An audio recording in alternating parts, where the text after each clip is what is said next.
Ito ang Presidential Broadcast Service. Radyo Pilipinas. Radyo Publiko ng Bagong Pilipinas para sa Bagong Pilipino. Naghahatid ng mahahalagang balita at impormasyon na guugnay ng pamahalaan sa sambayanan. Tulay sa himpapawid ng serbisyo publiko. Radyo Pilipinas. Radyo Publiko. Ang boses ng Pangulo. Sa Iloilo. Radyo Pilipinas. 585 Oras sa Radyo Pilipinas, alas 8:01 sa aga. Nagapanguna nga balita sa syudad, sa mga banwa, sa probinsya sa Iloilo, kakaingon ng mga probinsya. Mga pananaw sa likod sa mga balita. Inyong mabatian sa Radyo Pilipinas Iloilo News. Mga balita na magasukata sa inyong aga. Yung bantayan, yung sunod, yung tipon sa Radyo Pilipinas Iloilo News Team. Gikan sa hulot balitaan. Diretso sa inyong palamatinan. Yari nga! Radyo Pilipinas Iloilo News.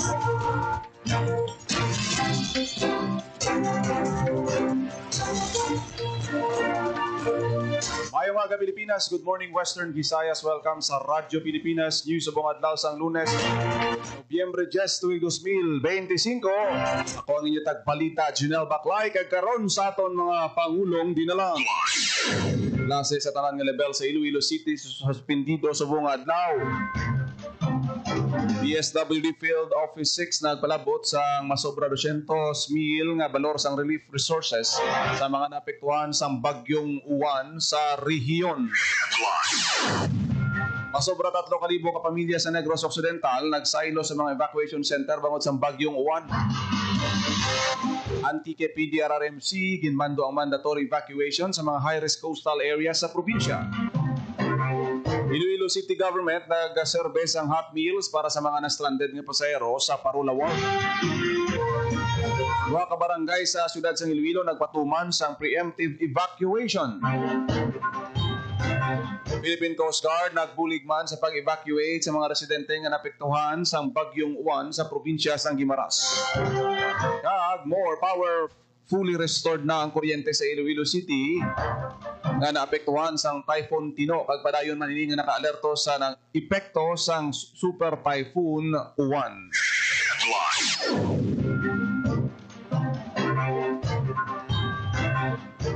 Oras sa Radyo Pilipinas alas 8:05 sa aga kag karon sa detalye na sa aton mga balita lokal. Radyo Pilipinas. Radyo Pilipinas News. Klase sa tanang level sa Iloilo City ang suspendido subong adlaw. Radyo Pilipinas. Radyo Pilipinas. Sa detalye sa balita ni Marian Grace Ereñeta. Suspendido ang klase sa tanan nga level sa siyudad sang Iloilo Lunes, Nobyembre 10. Sa pahayag ni Iloilo City Mayor Raisa Treñas, suspendido ang face-to-face klase sa tanan nga level sa mga pampubliko kag pribado nga burutuan sa Lunes, agud manikawan ang peligro kag masiguro ang kaluwasan sang kabataan kag pumuluyo. Ang suspensyon sa nagrekomendasyon sang Iloilo City Disaster Risk Reduction and Management Office, Operations Center, kag sa pagmonitor sang alkalde sa kahimtangan sang panahon.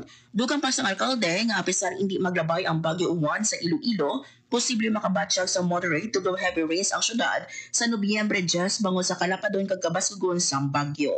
Para sa Bagong Pilipinas, Marian Grace Ereñeta, Radyo Pilipinas, Radyo Publiko. Pilipinas. Radyo Pilipinas News.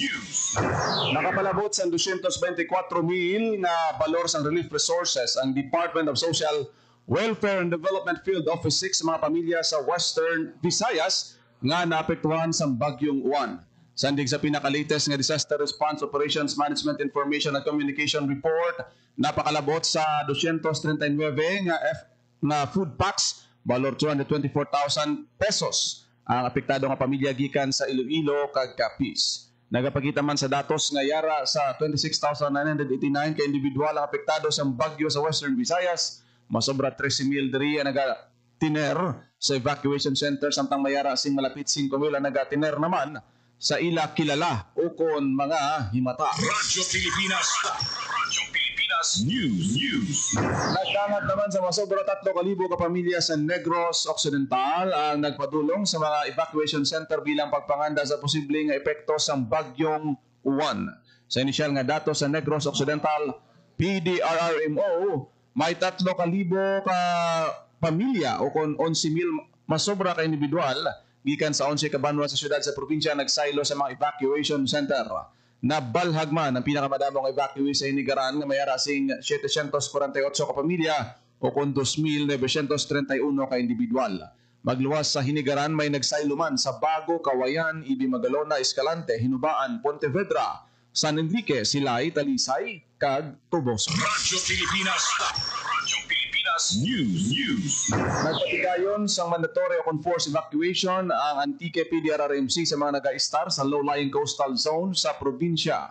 Inibangod sang storm surge warning sang DOST Pag-asa bangod sang bagyong Juan. Sa advisory sa State Weather Bureau ginbasihan sang council, may peligro sa storm surge ang baybayon sa Antique sa diin ginalauman ang 2.1 to 3 meters na katason sang tubig nga posible madungan sa high tide ka magtugas ang coastal flooding. Ginmanduman sang PDRRMC kag MDRRMC nga siguraduhon nga ma-relocate ang mga residente gikan sa high-risk zones sa mga evacuation centers. Pagpreposition sang rescue assets kag emergency supplies kag pagpakigangot sa provincial EOC para sa real-time update. Radyo Pilipinas News. Sa iban pang balita, pila ka puloy-an ang naguba man sa bagyong Uwan sa syudad sa Radyo Pilipinas News. Sa detalye sang balita, Yara sa 896 ka pamilya akon masobra 3,000 ka tawo sa Rojas City, Capiz ang apektado sa malaing na tiyempo tugas ang bagyong Uwan. Suno kay Mr. Melvin Galagate, hepe sang Rojas City Information Division, sa interview sang Radyo Pilipinas Iloilo, may 17 ka barangay nga naka-record sang evacuees. Ginpahayag man ni Galagate nga may na-monitor man nga pagtaas sang tubig kaagahon sang November 9 sa mga coastal barangay sang syudad. Sa karon padayon ang validation sang numero sa mga naguba nga balay. Padayon man tubtob karon ang paglibot sang city government agud makita ang mga apektado sang bagyo. Para sa Bagong Pilipinas, Hope Tarichante, Radyo Pilipinas, Radyo Publiko. Radyo Pilipinas News. nagserbe sang hot meals ang Iloilo City Government pinaagi sa community kitchen sa pila ka mga na-stranded nga pasahero sa Parola Wharf bangod sa bagyong Uwan. Sandig sa datos ng Iloilo City Operation Center, naglabot sa 150 ka pasahero ang na-stranded sa wharf kasunod sang suspensyon sang biyahe. Radyo Pilipinas News. Ginpa-alerto man sa Iloilo City Government na pila ka mga pumuluyo nga nag-a-star sa coastal areas kag high-risk barangay sa syudad sang Iloilo sa diin ginpatuman ng preemptive evacuation. Ginpahayag ni Iloilo City Mayor Raisa Treñas nga pinaagi sa preemptive evacuation malikawan ang peligro nga dala sang bagyong Juan. Dugang pa sang alkalde nga dapat sundon ang abiso kag magpakigangot sa mga barangay official na tuhoy sa evacuation center. Sa record sang Iloilo City Government, nagpatuman sa preemptive evacuation sa duha ka mga barangay sa Iloilo City. Kabahin sang preemptive evacuation, may arasing 20 ka pamilya o 50 ka individual ang ginpang evacuate gikan sa duha ka mga barangay sa city proper. 3 ka pamilya o 5 ka individual ang gin-evacuate sa barangay Ortiz. May 15 naman ka pamilya ang gin-evacuate sa barangay General Hughes o 45 ka individual. Gindesignar naman bilang evacuation center para sa barangay Ortiz ang barangay municipal o multi-purpose hall hanggang Kolehiyo del Sagrado Corazon de Jesus para sa mga evacuee sa barangay General Hughes. May 150 naman ka pasahero ang recorded nga na-stranded sa Parola Wharf sandig sa datos ng Iloilo City Emergency Operation Center kasunod sang paglain sang panahon dala sang bagyong Juan. Radyo Pilipinas News. Sa ibang pang balita, ginsuspendewan sa Philippine Coast Guard Iloilo ang biyahe sa mga sakayan pandagat sa probinsya sang Iloilo matapos ipaidalom ang probinsya sa storm signal kasunod sang bagyong Juan. Sa Sea Travel Advisory sang Coast Guard Iloilo, ang mga sakayan pandagat halin gimaras pakadto Iloilo City, vice versa, ang ginpasugtan sa pagbiyahe apang may limitasyon base sa Memorandum Circular 02-10. Sa mga fiber boat, 50% lang sa ilang capacity ang ginpahanugutan. Sunod kay PCG Iloilo Commander Richard Gura, nga ginpauntat man ang biyahe sa tion nga makitaan nga mabaskog ang hangin kag mayara sang zero visibility sa tunga sang lawod. Sa bahay naman sang biyahe sang Roro, may kabugusan nga 300 gross tons ang pwede nga makabiyahe nga makakarga sang 75% sa ila kapasidad. Ginabisuan sa PCG Iloilo ang mga mangisda kag pumuluyo sa baybayon nga likawan naman ang pagpalawod samtang malain ang panahon. Ginpasalamatan sang Coast Guard ang kooperasyon sang publiko agon mapabilin ang safety sang tanan. Radyo Pilipinas News.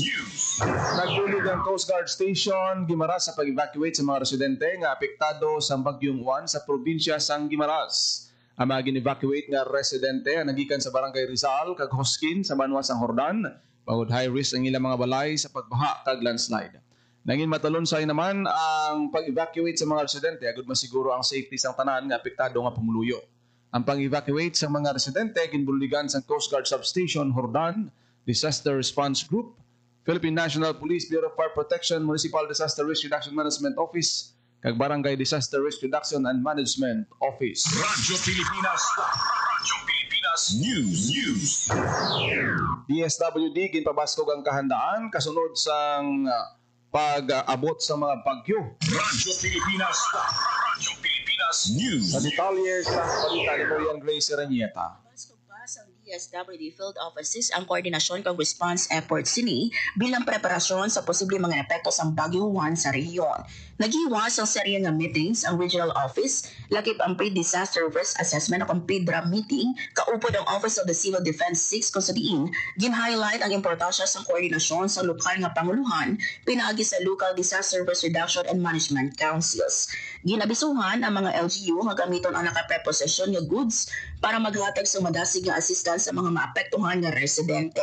Laki mo sa series ng meeting ang ginhiwa sa disaster preparedness meeting sa Baguio 1 kaupod ang DSWD Disaster Response Management Bureau kag coordination meeting sa provincial, regional, municipal kag city quick response teams. Samtang ginpasaka naman sang DSWD6 ang alert status sang Regional Emergency Operations Center sa red alert sang Nobyembre 8. Tanan nga provincial, city kag municipal quick response teams ang ginmanduan nga mag-report sa tagsa ka emergency operations centers kag mag-coordinate sa LGUs para mapasiguro ang kahandaan sa response operations. Lakip diri ang paghatag sang technical assistance sa disaster response operations management, information and communication o DROMIC kag pagsiguro sa kahandaan sa camp coordination and camp management, internally displaced persons protection kag distribution sang food and non-food items. Para sa Bagong Pilipinas, Marian Grace Aranyata, Radyo Pilipinas, Radyo Publiko. Radyo Pilipinas News. Fully restored na ang kuryente sa franchise area sa More Electric and Power Corporation na napektuhan sa bagyong Tino sa siyudad sang Iloilo. Nasolbar na ang 397 ka mga tickets sa November 7 base sa nabaton ng mga tawag sa 24/7 helpline. Ginpahayag ni Engineer Joe Mill Saporteza, Chief Operating Officer sa More Power, bangod sa pagpanganda sa More, wala sa nanging problema sa anong ka-substation kag 26 ka mga feeders. Nagpabilin ini nga online at ang mga linya pasulod sa mga balay na apektuhan bangod sa pagkalatumbas ng poste.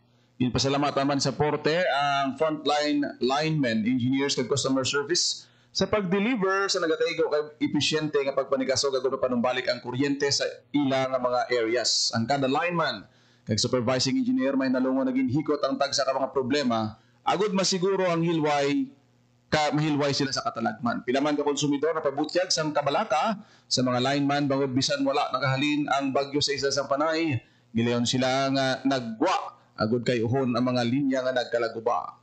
Kung wala nakapanghanda ang More Power sa ilang disaster preparedness plan, dako ang posibilidad na mas malapad pa ang damage. Madumduman gin paidalom sang pag-asa ang Iloilo City sa storm signal number 4 sa diin ang matas ang bagyo direkta nga nagigo sa syudad.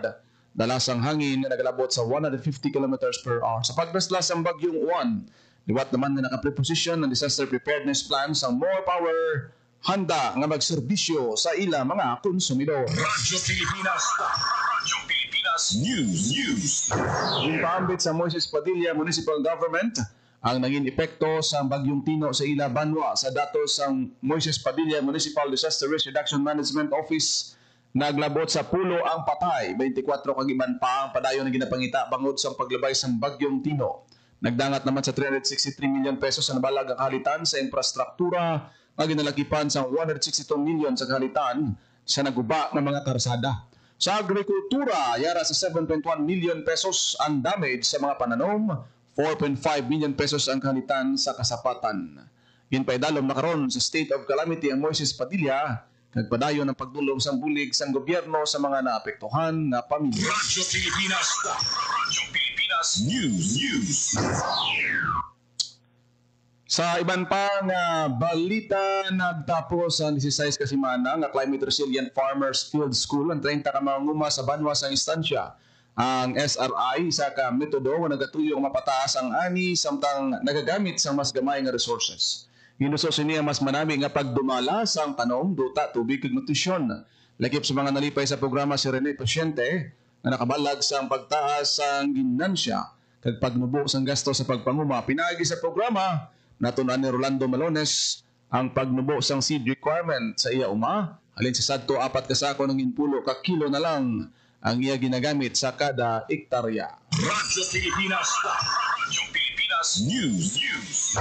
Nagpanagtag naman ang DSWD NIR sa 141 ka ready-to-eat food boxes para sa mga pasahero sa Bredco Port sa Bacolod City nga na-stranded bangod sa Bagyong Juan. Ang pagpanagtagin patigayon sa Bacolod City Disaster Risk Response Team kay mga personnel sang DSWD Bacolod City Government. Temporaryo nga nagatinera mga apektado nga pasahero sa Ila Evacuation Center sa Bacolod City. Ang DSWD NIR nagapabili naman nga handa sa pagbulig sa mga maapektuhan sang Bagyong Juan Santo sa Mando ni Presidente Ferdinand R. Marcos Jr. Radyo Pilipinas. Radyo Pilipinas News.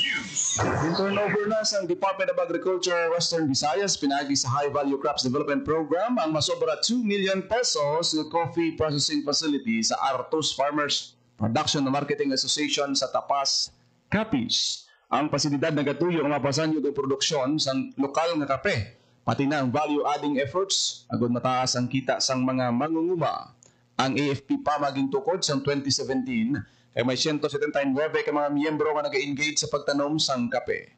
Naibaluan nga ang Tapas may kape 3 ka gatos ka hektarya sang duta para sa pagtanom sang kape. Radyo Pilipinas. Radyo Pilipinas News. Sa ibang pang balita, madugay na nga naglabay ang Super Typhoon Yolanda. Ang apahalit sini kag leksyon naging bilin sa Capiz ang wala gyapon malimtan. Sa ika-12 nga tuig sang anibersaryo sang paglaslas ng Yolanda, liwat aging dumdum sang Capiz Provincial Government ang mga ginagyan sang Capiz-ton sa mabaskog nga bagyo. Isa ang Capiz sa mga hardest hit province. Mabaskog nga hangin kagulan na naguba sang panimalay para nga buhian ka nagutas ang kabuhi sa pila ka mga Capiz-ton. Sa karon makaligad ang 12 ka tuig, gindumdum sa probinsya ang mga nadula bangod sa bagyo kag ginpasalamatan naman ang kusog sang mga nakasurvive. Sunod sa provincial government, ang anibersaryo mag-remind sa tanan nga padayunon ng pagpasad sang hilway kag mapagon nga kapi. Radyo Pilipinas. Radyo Pilipinas News. Nagbaton sa non-food relief assistance gikan sa OCD6 ang provincial government sang Antique para sa pamilya nga naapektuhan sa nagbigat nga bagyo. Gindaho ni Regional Director Raul Fernandez sa masobra 400 ka hygiene kits ka 130 ka family food packs sa PDRRMO Antique.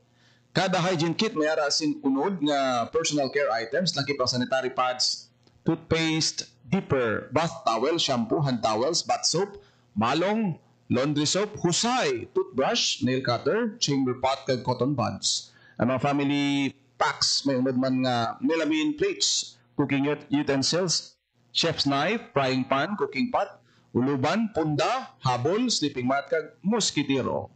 Sa karon gina-finalize pa sa PDRRMO ang listahan sa mga benepisyaryo sa diin hatagan prioridad ang mga nagub-an balay bangod sang bagyo. Radyo Pilipinas. Radyo Pilipinas News. Banwa sa moton ginpadunggan para sa Purok Resilience Program. Radyo Pilipinas. Radyo Pilipinas. Sa balita ni Hope Turuchante. Nagpadulong sa Banwasang Uton ang Technical Working Group ng Purok Resilience Program agod maghiwat sang site validation. Naibaluan nga madugay na nga natungod ang uton bilang flood-prone area, partikular ang mga barangay malapit sa Batiano River, ang Alegre, Poblacion North, San Antonio, kag San Nicolas. Ang grupo nagiwat sang orientation agud ipatpat ang mga objectives, components kag kung paano ipatuman ang Purok Resilience Program.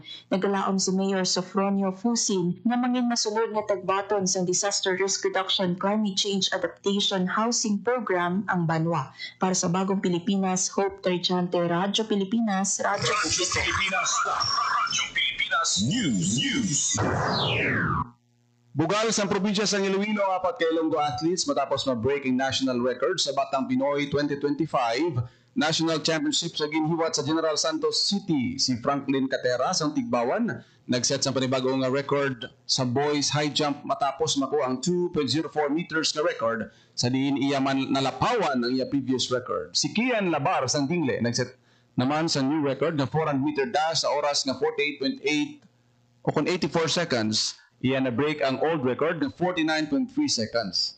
Nagpakita man sa niya abilidad si Winnie Paclibar sa Ahoy sa javelin throw. Sang na-break man siniyang record sa javelin throw matapos makaboy sa 54.99 meters. Si Christian Dominic Hubag naman sa Pavia na-break ang record na 800 meter run sa oras nga 2 minutes and 1 second. Ang record-breaking performances sa Ilonggo athletes nagapakita lang sa mabaskog na presensya sa probinsya sa patag sang athletics. Padayon ng pagsuporta sa Iloilo Provincial Government sa mga atleta na nagahando mangibabaw sa national nga level. Radyo Pilipinas, Radyo Pilipinas News.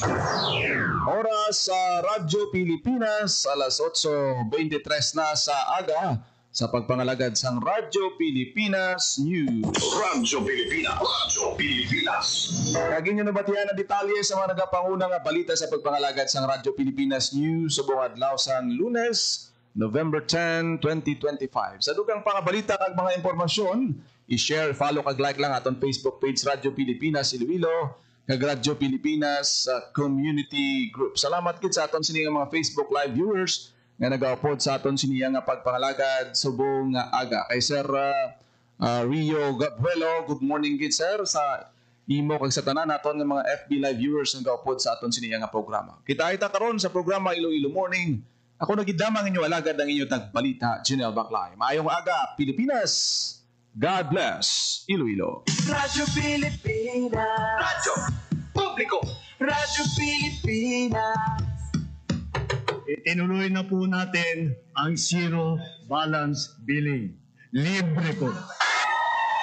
Ibig sabihin, ang serbisyo sa basic accommodation sa ating mga DOH na ospital, wala nang babayaran ang pasyente. Po, ang dami pong challenge, hindi po namin alam kung saan namin kukunin, gano'n, nag-iisip kung paano namin mababayaran. Siyempre po, masayang-masaya, super saya po dahil na zero billing po kami.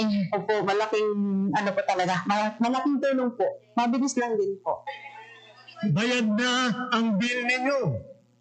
Uulitin ko, wala nang kailangan bayaran ng pasyente basta sa DOH Hospital dahil bayad na po ang bill ninyo. Naiyak ako kasi sobrang saya. Maraming salamat po, Mr. President Bongbong Marcos Jr.